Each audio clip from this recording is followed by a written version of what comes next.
In the last 7 days, Anthropic, Microsoft, Google, and Amazon all shipped agent platforms. Same week, that's not a coincidence. That's a land grab. And if you pick the wrong one, you'll be rewriting everything in 18 months. There's one test that separates the winner from the rest, and nobody is framing it this way. If you've tried to build an AI agent in the last year, you know this feeling. Every single week there's a new framework. LangChain, then CrewAI, then AutoGen, then LangGraph, then Agents SDK, then Google ADK. Every time you commit to one, a better one drops. And the worst part? They're all incompatible. You can't mix and match. You pick one, you're locked in. Teams are paralyzed. Do we build now or wait? Do we bet on OpenAI or hedge with open source? I've talked to engineering leads who've rewritten their agent stack 3 times in 12 months. 3 times. That's not innovation, that's chaos. And it's about to get worse because now the cloud giants are in the game. I'm going to give you a simple test, 3 capabilities. Every agent platform either has them or it doesn't. And this test will tell you exactly who's going to win and who's going to be irrelevant in 18 months. Capability 1, model quality. Can the platform run a frontier class model? Not fine-tuned open source. A genuine state-of-the-art reasoning model. Capability 2, managed infrastructure.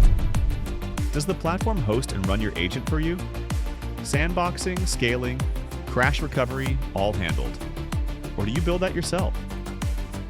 Capability 3, native OS access. Can the agent use a real computer?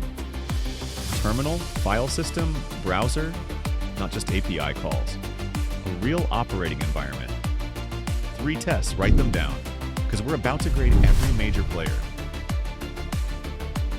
Let's start with OpenAI. They just shipped the Agents SDK. Model quality? Obviously, yes. GPT-4o and o3 are frontier models. Managed infrastructure? No. You get the SDK, you build the hosting yourself. No sandboxing, no container management, no crash recovery. You're on your own. OS access? Limited. Computer use is in research preview, but it's not production ready. OpenAI scores 1 out of 3. Now Google. They launched the Agent Development Kit, ADK. Model quality? Gemini 2.5 is good, but most benchmarks still put it behind Claude and GPT on complex reasoning. Managed infrastructure? Partial. Vertex AI gives you some hosting, but it's not purpose-built for agents. OS access?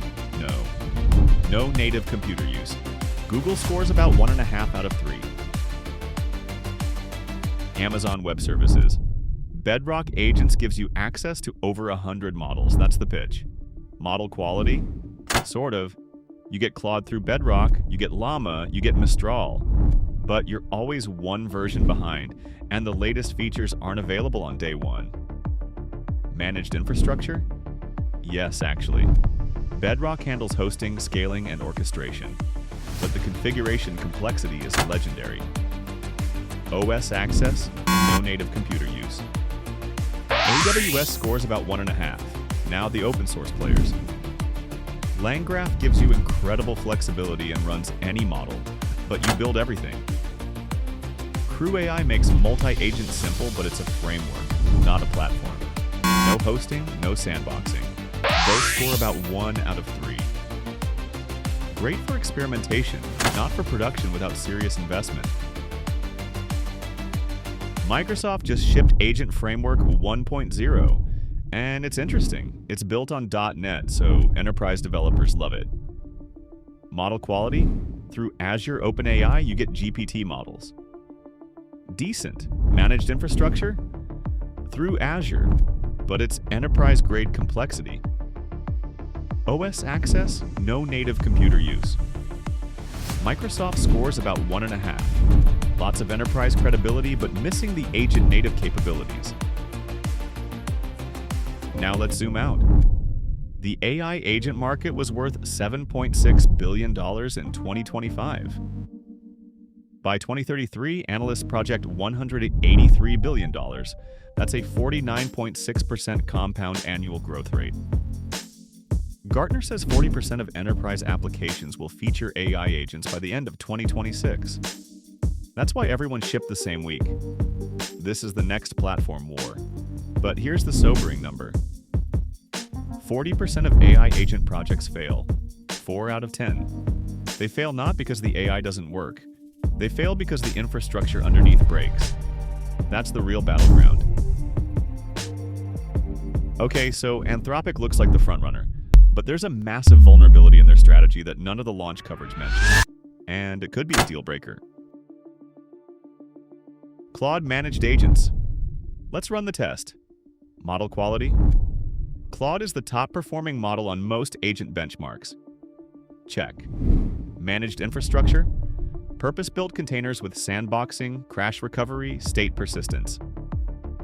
Check. OS access. Full Linux environment with terminal, file system, and browser. Check. 3 out of 3. The only platform that passes all 3 tests. But here's the vulnerability. It only works with Claude. This is a single model platform. If Anthropic's model quality ever slips, if a competitor releases something significantly better, every customer is trapped. There's also no real-time voice or video, no multimodal agent capabilities beyond text and images, and the protocol battle between MCP and Google's A2A is still unresolved. If A2A wins, Anthropic's tool ecosystem could become a walled garden. Here's the insight nobody is talking about. This war isn't about features, it's about who owns the agent runtime. Think about it. Whoever runs the container where your agent lives controls the developer experience. They control the pricing, they control the upgrade path. Cloud providers figured this out with virtual machines and then with containers. Now it's happening again with agents. Anthropic is the first company to offer all 3 capabilities in one platform. That's not a coincidence. That's a strategy.